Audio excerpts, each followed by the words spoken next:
দর্শক, আমি এই মুহূর্তে আছি মাগুরা জেলার মোহাম্মদপুর উপজেলা স্বাস্থ্য কমপ্লেক্সে। আপনাদেরকে একটু জানিয়ে রাখি যে আজকে রাত 10টার সময় মোহাম্মদপুর উপজেলা স্বাস্থ্য কমপ্লেক্সে 8 বছরের একটা শিশুকে তার দাদা হাসপাতালে নিয়ে এসেছেন। এনে এখানে ডাক্তারদের মাধ্যমে আমরা জানতে পেরেছি মেয়েটার উপরে যৌন নিপীড়ন চালানো হয়েছে, তার জমিদারের ক্ষতচিহ্ন দেখা গেছে।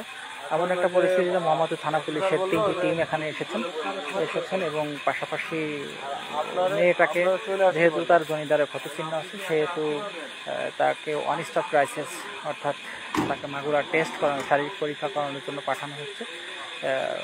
এখানে যিনি অপরাধী তার নাম আমরা পেয়েছি, তবে এটা পরবর্তীতে জানানো হবে যে আসলে কতটুকু নির্যাতন চালানো হয়েছে বা ঘটনাটা কি, সেটা তার স্বাস্থ্য পরীক্ষা করার পরেই জানা যাবে।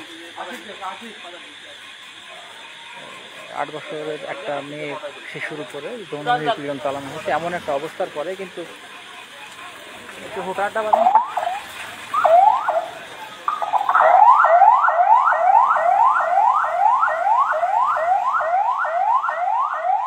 মেয়েটিকে নিয়ে যাওয়া হচ্ছে তার স্বাস্থ্য পরীক্ষা করার জন্য। এই যে যৌন নিপীড়নের ঘটনাটা ঘটেছে এটা মোহাম্মদপুর উপজেলা সদরের বাজার রাধানগর এলাকায় ঘটেছে এবং মেয়েটির বাড়ি হচ্ছে কানাইনগর। তার মা নেই, বাবা অন্য জায়গায় থাকেন, দাদার কাছে সেই মেয়েটি অবস্থান করে বর্তমান সময়ে। সেই অবস্থায় বিকাল 4 ঘটিকার সময় আমরা যতটুকু জানতে পেরেছি তার উপরে যৌন নিপীড়ন চালানো হয়েছে।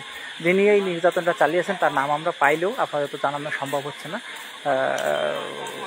তদন্তের কারণে গোপনীয়তা রক্ষা করার জন্য। যেহেতু শারীরিক নির্যাতন চালানো হয়েছে, আসামি ধরার একটা প্রক্রিয়া আছে পুলিশের কাছে, এমনই একটা ঘটনার কারণেই কিন্তু আমরা নামটা জানাতে পারছি না। যাই হোক, এটা একটা দুঃখজনক ঘটনা।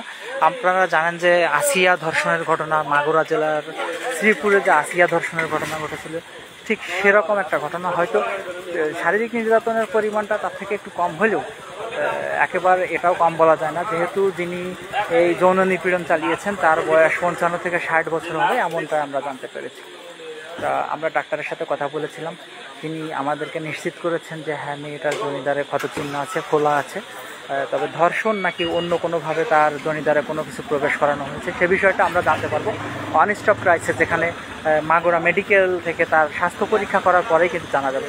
আর এই ঘটনার পরে মোহাম্মদপুর থানার সকল অফিসারবৃন্দ, ওসি মহোদয় সহ সকল অফিসারবৃন্দ এখানে ছুটে এসেছিলেন। 3টি টিম এখানে কাজ করছে।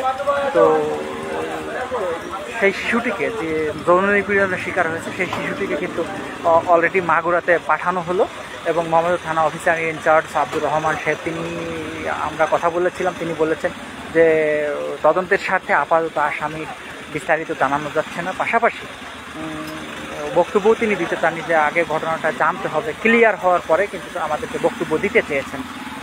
তো আমরা বিস্তারিত আরও আপনাদেরকে জানাতে পারবো।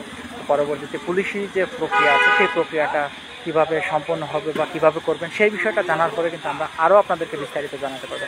একটা সেনসিটিভ বিষয়, খুবই একটা বড় ধরনের একটা ইস্যু, যে 8 বছরের একটা মা নেই যে বাচ্চাটা, সেই মেয়েটাকে 55 বছরের একটা মানুষ তার উপরে যৌন নির্যাতন চালিয়েছে এমন একটা খবরে টোটাল হাসপাতালের যে মানুষ, রোগীরা আছেন তারা কিন্তু দরজা জানালা দিয়ে উঁকি দিচ্ছেন, ডাক্তাররাও জানিয়েছেন এটা একটা বড় ধরনের ঘটনা। যাই হোক, আমরা চাই যে যিনি অপরাধী তিনি অবশ্যই শাস্তির আওতাভুক্ত হবেন।